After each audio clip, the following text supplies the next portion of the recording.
Call work 1. Archer County Sheriff's Office. I got a dead body out here at Lake Cooper. What? Yeah, this is going to be the one he's looking for. What the officer just alluded to was the discovery of 49-year-old Manuela Allen's body, dead at the Lake Cooper State Park in Texas. At the time of this discovery, her husband, 55-year-old Peter Allen, was back at the station being interrogated by detectives. I mean, it could be somebody in the household. It could be you. It could be, And I'll be honest with you, Peter, and we've been sitting here for probably 4 or 5 hours right now talking. I think there's more to it than what you're telling me. I'm innocent, and I know it. I did not harm my wife. Clearly, Peter is quickly being thrusted into the position of prime suspect. But is this just a case of tunnel vision, or did Peter really assassinate his wife of 23 years? In order to answer that question, we need to go back to the early morning hours of July 7th, 2019, when an officer was dispatched to the Allen household following a frantic 911 call from Peter. The officer was met by Peter on the driveway. Peter was clearly still distraught about the discovery he just made. Morning, Mr. Allen. What's going on this morning? I have no idea. My wife's gone. Her car is gone. My daughter comes and says, "Hey, Dad, where's Mom?" And I go, "Well, I guess in the room sleeping." And she goes, "Well, no, the door's locked. I slept on the couch. The car's gone." So she goes through there and unlocks it, comes up and said, "Dad, there's blood all over the place." Okay. And I have no idea. You have your ID with you, Mr. Allen? Yeah. Peter led the officer to the master bedroom. It was a bloodbath. Okay, go ahead and step out here. Go ahead and come out here. Usually her keys are hanging right there. Okay, let's go ahead and go out to the living room. And you say you looked in the garage and the car's gone. Well, the car would be parked right in front, yeah. After doing a quick scan of the scene, the officer went back to his cruiser and provided dispatch with a description of Manu's missing vehicle. Shows to be a white Arcadia. Pass the information along for our officers to look for it. Dispatch relayed this information to all law enforcement on duty and directed Sergeant Dan Burbeck to accompany the officer at the scene. This is him. This is his daughter. They tenaciously tried to get a hold of Manu, but their calls weren't going through, so they wondered if they could pinpoint her cell phone's last known location. Hey, can you ping a phone? They also contacted both of the hospitals in Olney to see if Manu was a patient at one of them, but neither of them had a record of her being there. With Manu missing and her room painted with blood, Burbeck declared the Allen household a crime scene. Peter and his kids, Kiara and Darian, were told to step outside. I need y'all to go ahead and step out here on the porch. Just have a seat. Mom, your mom's missing, okay? We're already attempting to locate her. So I checked both hospitals here. I didn't find anything. If you'll stay here, I'm going to just kind of walk around. Sergeant Burbeck went back inside while the officer stayed on the porch with the family. He used this opportunity to begin building a rough timeline. When's the last time you saw her?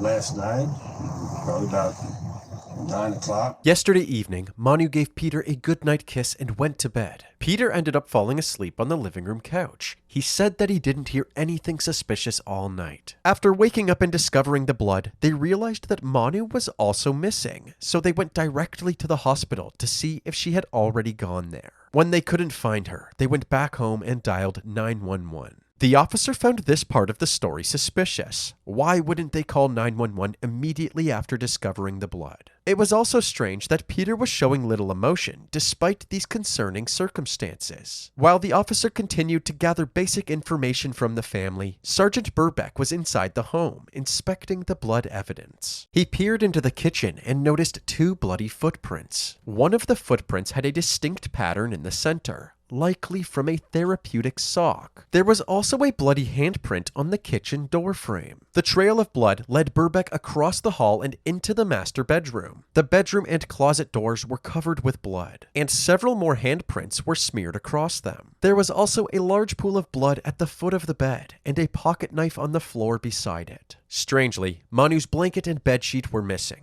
but the puzzle pieces began to fall into place as Burbeck made his way through the laundry room and into the garage. A streak of blood ran across the floor and out the back door, as if a body had been dragged outside. The trail continued to the side of the garage and stopped near a set of tire tracks which extended to the driveway, potentially indicating that a body was loaded into a vehicle which was parked on the grass. Manu kept her car keys hanging on a hook on the kitchen wall. Since the trail of bloody footprints led directly to the keys, the detective believed that the perpetrator had previously been inside the household and already knew where to find them. Sergeant Burbeck returned to the front porch and pulled the officer away from the family to share his troubling observations. So it looks like she might have been killed in the bedroom. They have tracks going along the side of the house here, like somebody pulled around and loaded her in. There are drag marks through the garage where she was drugged, out the back door. The officer told Burbeck that despite the clear struggle that had taken place, Peter supposedly didn't hear anything throughout the night.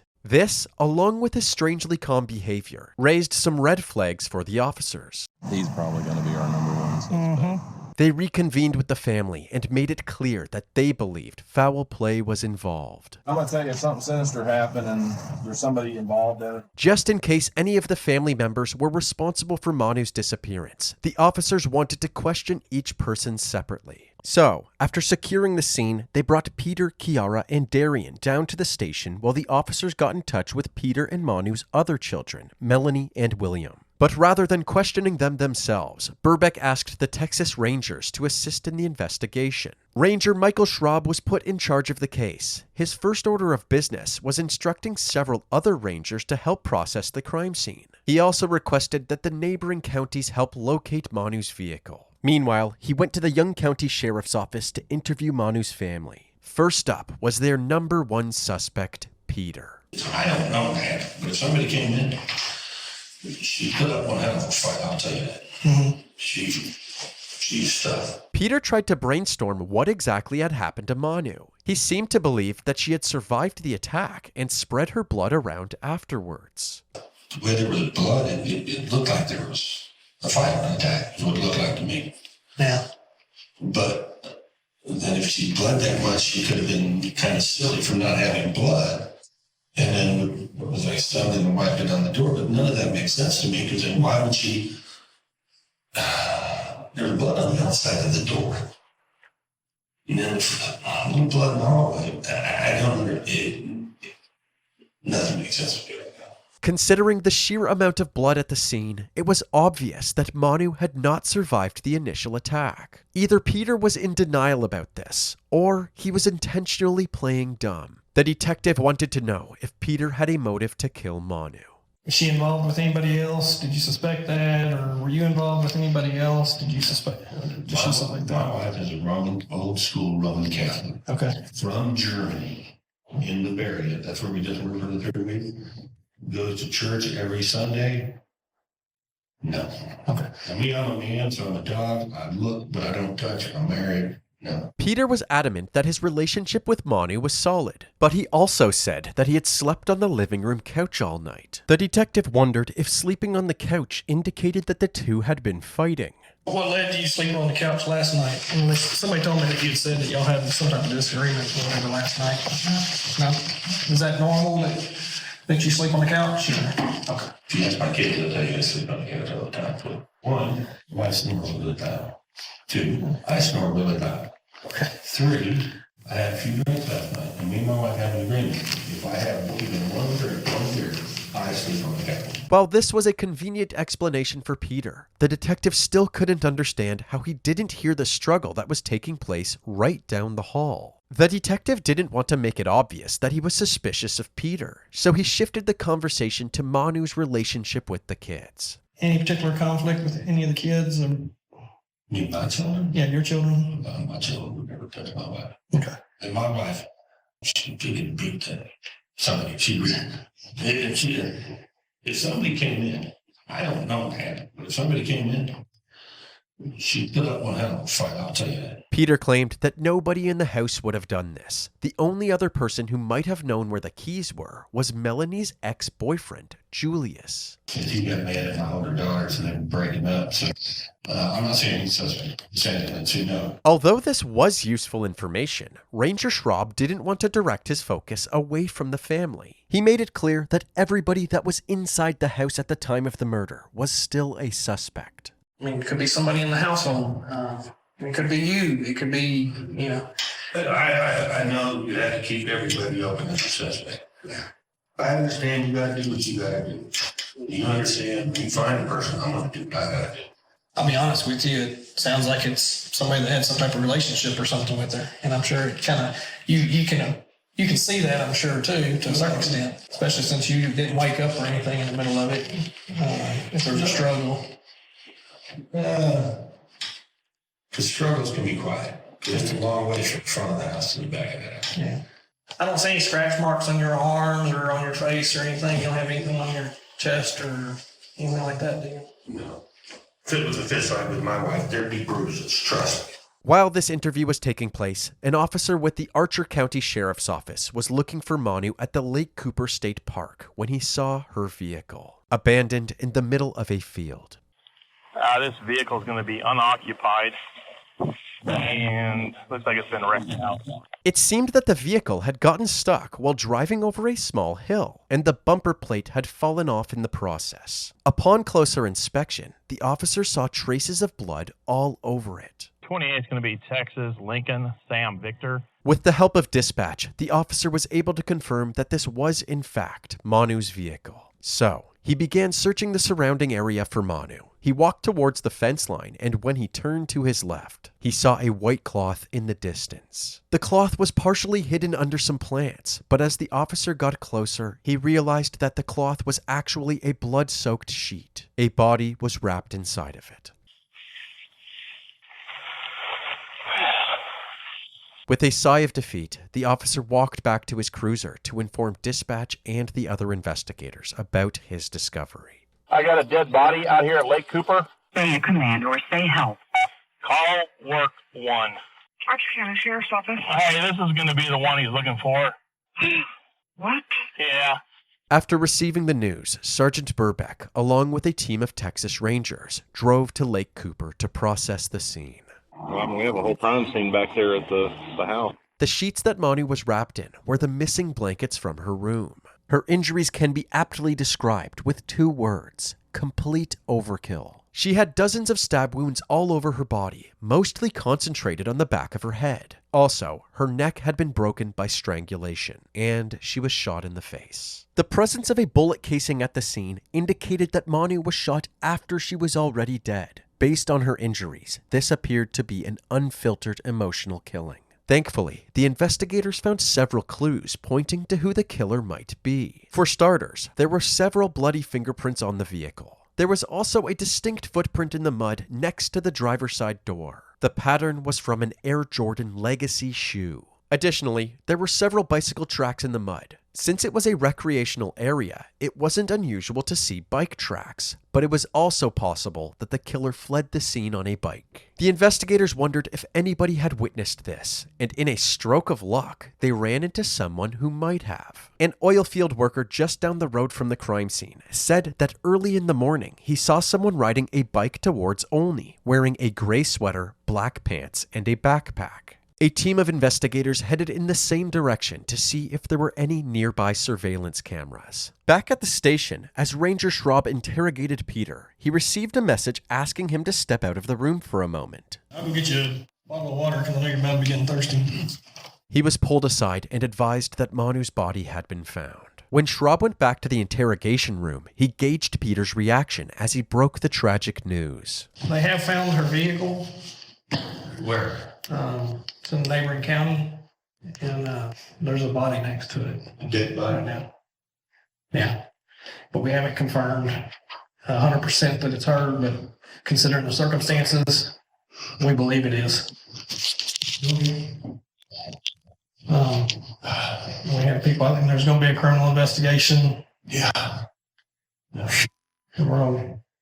And so your house is going to be part of the crime scene. Peter seemed genuinely heartbroken, struggling to hold back his tears. The detective offered to tell the kids as well, but Peter was insistent that he do it himself. So, Okay, I respect that. maybe cry, but I got to man up. There's nothing wrong in this situation. Peter and Manu's kids, Kiara, Darian, William, and Melanie, were all at the station at this point waiting to be interviewed. They all hugged their dad as he broke the news to them. Nobody broke into the house and attacked your man unless he was there. They found the car and they found your mother. They got that positive like this. As the family held each other, Kiara collapsed to the floor. The rest of the kids sat and grieved with her, except for Darian, who sat against the wall away from everybody. Although everybody grieves in their own way, the detectives found it strange that Darian would disconnect himself from the rest of the family during such a traumatic moment. After giving everybody some time to process their loss, the detective made sure Darian was the next person to be questioned. What's your name? Right off the bat, the detective noticed that Darian's legs were shaking. He also noticed a blister on Darian's hand. He wondered if this injury could have been from a repetitive stabbing motion while attacking Manu. Schraub asked Darian to describe last night from his perspective. Darian said that he arrived home from a friend's house around 11:30 p.m. and went straight to bed. However, he struggled to fall asleep, so he ended up playing video games most of the night with his headphones on. Other than some rustling in the kitchen sometime after 3 a.m., which he assumed was his dad getting himself a snack, Darian didn't hear anything for the rest of the night. The detective wanted to know if there was any tension between Darian and his mom, possibly surrounding his late-night gaming sessions or his unemployed status. Was she on to you about getting a job, or was it just... No, she was just helping me out. We kind of had a little disagreement because I don't want to go to college, but she wants. The detective then inquired about the blister on Darian's hand. What'd you do to your hand up there? This, No, the blister. mowing the yard. Schraub had his suspicions about Darian's claims, but at this point, there was no evidence to refute them. Before he wrapped up the interview, he decided to throw a Hail Mary and ask Darian directly if he was involved. Do you have anything to do with your mother's death? Do you know who it is? Darian was told to sit in the waiting room while Schraub moved on to interview the other family members. Let me get your name wrong. The detective had Kiara describe the night from her perspective as well. She said that she spent yesterday evening at her boyfriend's house and arrived home around the same time as Darian. I got home at like 11:50. Okay. So 11:50 or so, you were home. Who was at home when you got home? My dad was there, and my mom was in her room. Did you see both of them? I just saw my dad. Since they keep the doors locked at night, Peter had to let Kiara in. She went straight to her room and fell asleep while FaceTiming her boyfriend with her earbuds in. I woke up at 8:45, and I just got ready to go to the gym. And I went to go put my clothes in the washing machine, and I go to my mom's room because I have to go there to get to it. And the door was locked when I tried to go in there. And I mean, usually it's not locked.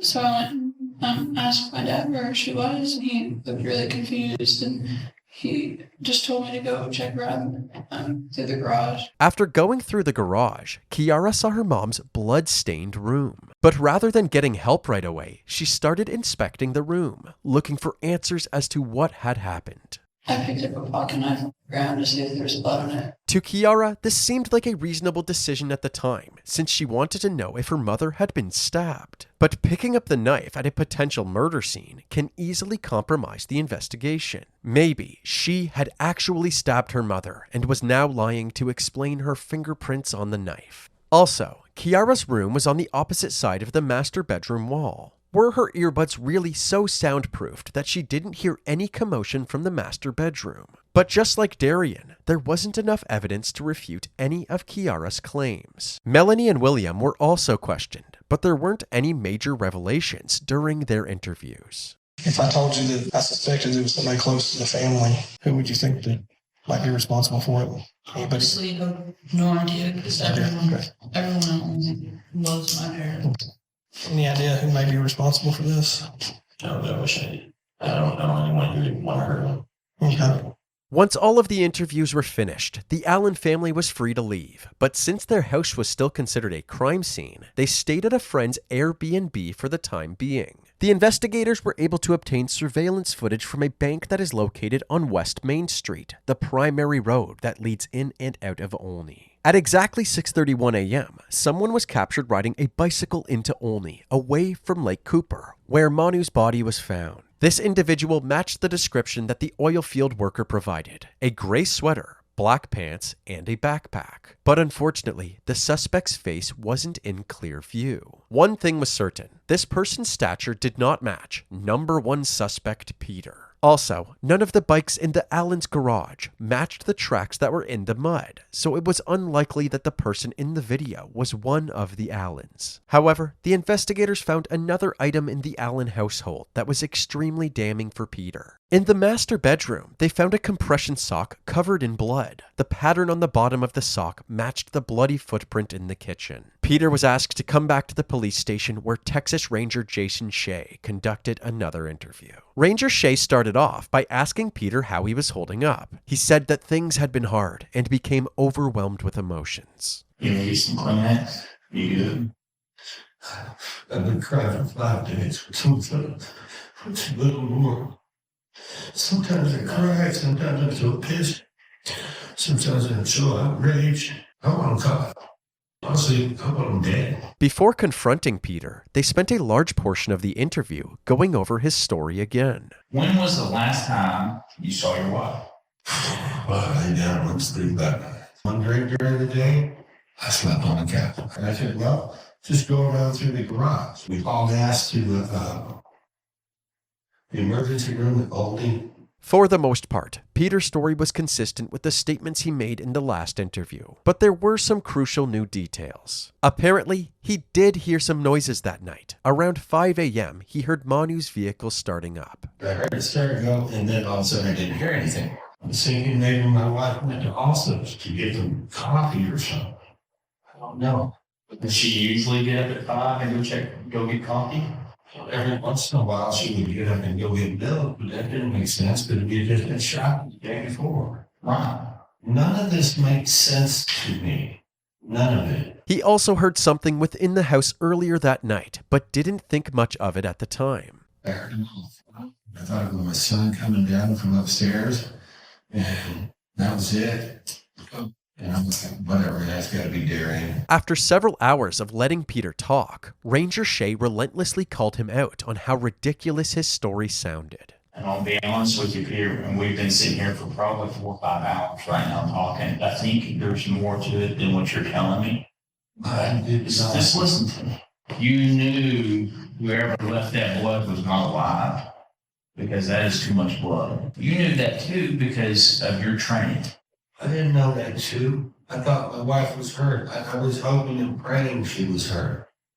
Nobody wants to think that their wife has been murdered in their house while they sit in the living room. What kind of a man do you think it makes me feel like knowing that I was sitting in there while some was in there killing my wife? People don't go straight in the house and know exactly where your keys are at to take the keys either. I know that doesn't make sense either. He confronted Peter about the footprint in the kitchen, explaining that he was the only one that could have done this. The person who did this did not break into your house and put on your socks and kill your wife.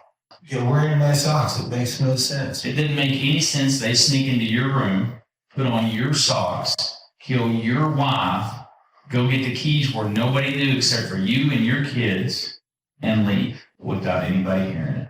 It makes no sense at all. It doesn't happen. Hey, Peter? I did not. Why? I could not explain this. I don't know what happened. Why would somebody put on your socks and kill your wife? I have no idea. I did not harm my wife. When this thing comes to a head and a jury believes you stabbed your wife 46 times, they're going to put you in the electric chair. I did not do it.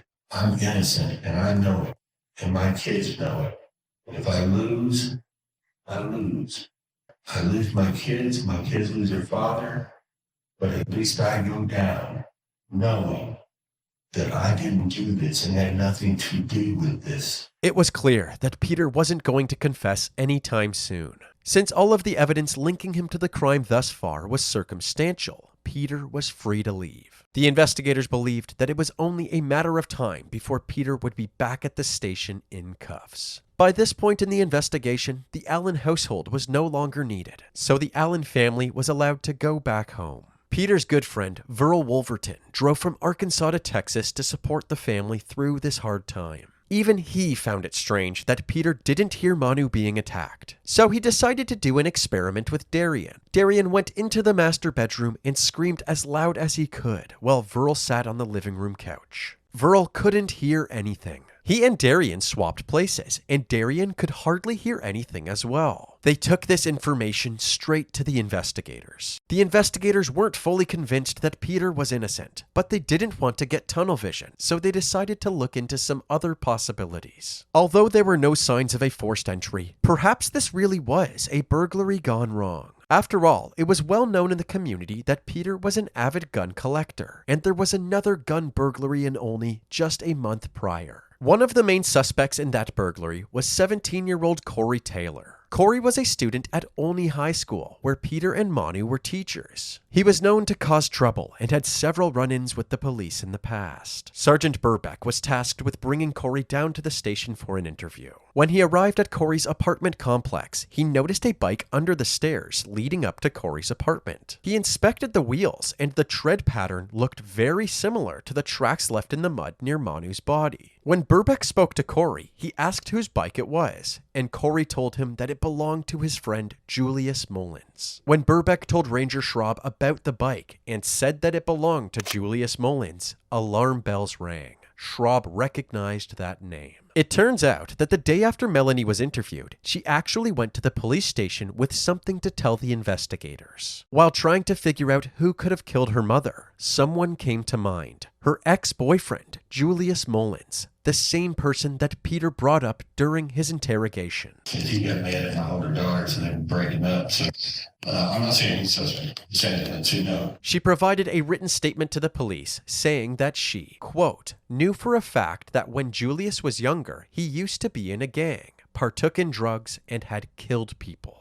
At the time that Melanie told them this, the detectives were hyper-focused on investigating Peter, and they weren't sure if there was any weight behind her statement. But now that they had compared his bike tires to the tracks at the crime scene, they were eager to bring him in for an interview. Sergeant Burbeck brought Corey along while he picked up Julius, and all three of them went back to the station. Corey was then brought into the interrogation room with Ranger Shea, while Julius waited in another room. First of all, you understand you're not under arrest or anything like that. You're just... Corey said that he hardly knew the Allens and had never been inside their home. You've never been in there? In the 13 years that I lived in Olney, I barely even talked to Melanie. At this point, the investigators weren't really concerned about Corey's involvement. They were more interested in what Corey knew about Julius. Apparently, Julius had a reputation of getting in trouble with the law. When he was in middle school, he spent some time at a juvenile detention center. And more recently, he had been charged with the possession of marijuana. His father didn't want this kind of behavior around Julius's younger brothers. So he told Julius to smarten up or find somewhere else to live. Since then, Julius had been couch surfing at different people's houses, including Corey's. Apparently, when Melanie broke up with him, Julius was heartbroken. His behavior shifted and he became extremely unpredictable. Corey was especially concerned when Julius started recklessly handling guns around his family. They started bringing guns in my house. He scared me and my grandma. How did he scare you? He just acts a little iffy. The investigators wondered if Julius's recent interest in guns motivated him to steal from Peter's extensive gun collection. So what has he told you about Miss Allen going missing? He hasn't really said anything to me, but it's weird how he didn't even cry or nothing, and he supposedly was real close with Melanie's mom. So I would cry if I was any closer because she was nesting me in the hall. So Do you think Julius had anything to do with it? he might have something to do with it because he's been in the house. He knows what it looks like. He probably knows where everything's at. Corey's interview was concluded, and it was now time for Julius to face questioning. Tell me about Miss Allen. Julius said that for the year that he was with Melanie, Manu had treated him like family. She even let him stay at their house for a while when he was having problems at home. She's probably one of the people that's actually helped me the most. She was basically kind of like my other mom because she helped me out and stuff. She helped me get my together. She was a really nice lady. So how long did you and Melanie date? I think about A year and a couple months. Was there any type of beef between you and her parents at all? No, the only time beef I think was just between me and her dad because I was dating her. Why'd y'all break up? She said she wanted a break, and then I was like, okay, I'm fine with that. Although Julius was acting nonchalant about his breakup with Melanie, Corey said that the breakup left Julius devastated. He became antisocial at school and constantly texted Melanie saying that he wanted to get back together. Julius said that he was in disbelief when she told him about her mom's death. She was like, my mom was murdered, and I was like, what do you mean? And she said, my mother's blood all over the floor and blood and stuff.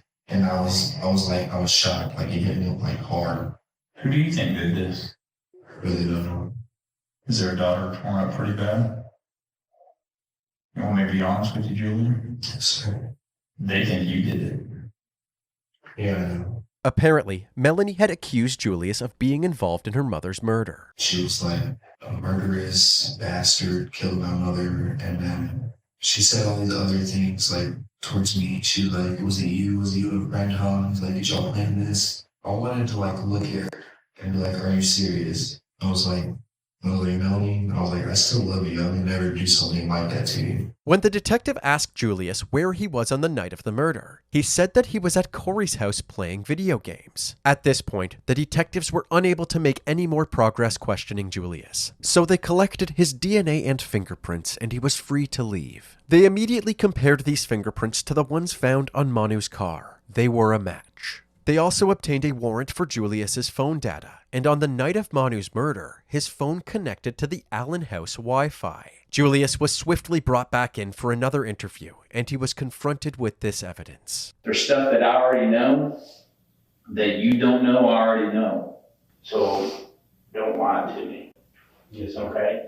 This is your opportunity to help yourself out as much as you can, because you're wrapped up in this deal and you don't want to get any deeper than what you already are. Okay? When was the last time you were over there at their house? A month ago. So it's been a month since you've been over there. Yeah. Why the night that Miss Allen was killed would your phone be pinging off their Wi-Fi?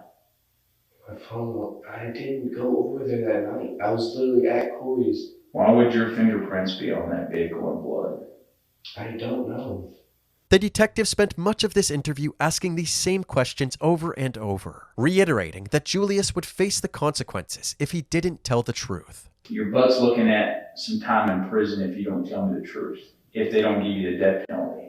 But Julius wasn't biting. He adamantly denied any involvement in Manu's murder. What would be the reason that your fingerprints would be in blood on her car? Or your DNA? No, I really don't know. There's no reason. In her cuts like no, everywhere on my hand, dude. In her blood. I didn't murder Miss Allen.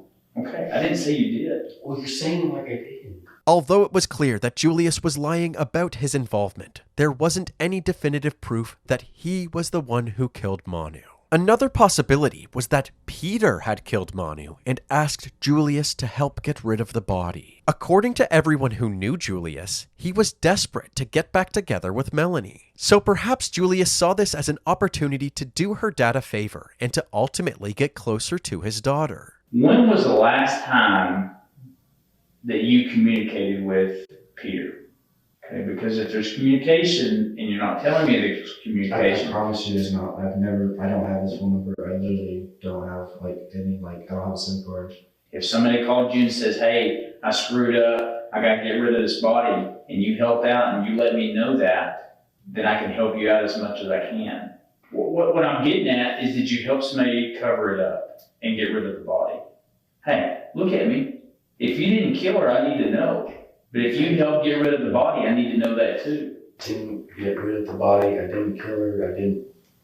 No matter how much the detective applied pressure, Julius continued to deny his involvement. The detectives decided to wait until all of the evidence was analyzed before charging Julius with anything, so he was free to go for now. A few hours later, Ranger Schraub went to Corey's apartment to pick up Julius's bike and crossed paths with Julius. He asked Julius if he could take a look at the bottom of his shoe, and he noticed that it matched the shoe print left in the mud where Manu's body was dumped. The detectives went to the judge and presented all of the evidence they had gathered. An arrest warrant was granted. Julius was tracked down again, arrested, and brought back to the station for one more interview.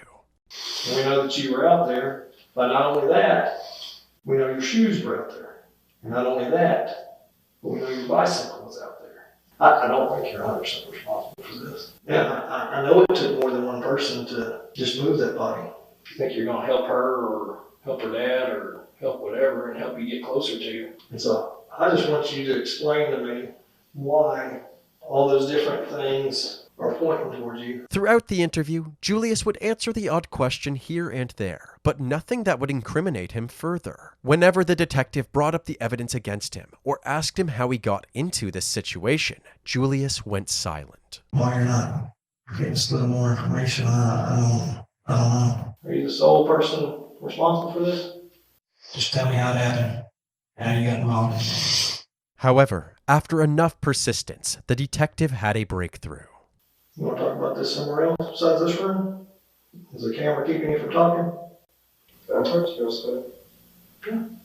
After a quick smoke break and a change of environment, Julius was finally ready to talk. You already know we did it. Who are you talking about? You talking about Peter Allen? How did Peter Allen get a hold of you? What was that, Allsup's? Allsup's is a convenience store located right around the corner from the Allen home. Julius said that he ran into Peter there, and Peter told him to get into his car. Once inside Peter's car, he pulled out a gun and pointed it at Julius. He was like, I'm only going to tell you this once. If you tell anybody else, I'm going to kill your entire family. He told me he unlocked that window. And he told me, here's what's going to happen. You're going to go in there. Julius began choking up, but the detective comforted him and encouraged him to keep going. You're doing what's right. What did he tell you to do after you got in there? He told me he left a butterfly knife on the counter, and that that's what I would have to use to kill her. What time did you go to the house? Like 2 a.m.? And what did you do? He told me exactly what to do. He told me to go for her head. How many times do you think you stabbed her in the head? I don't remember. A bunch? Yeah. She screamed a lot.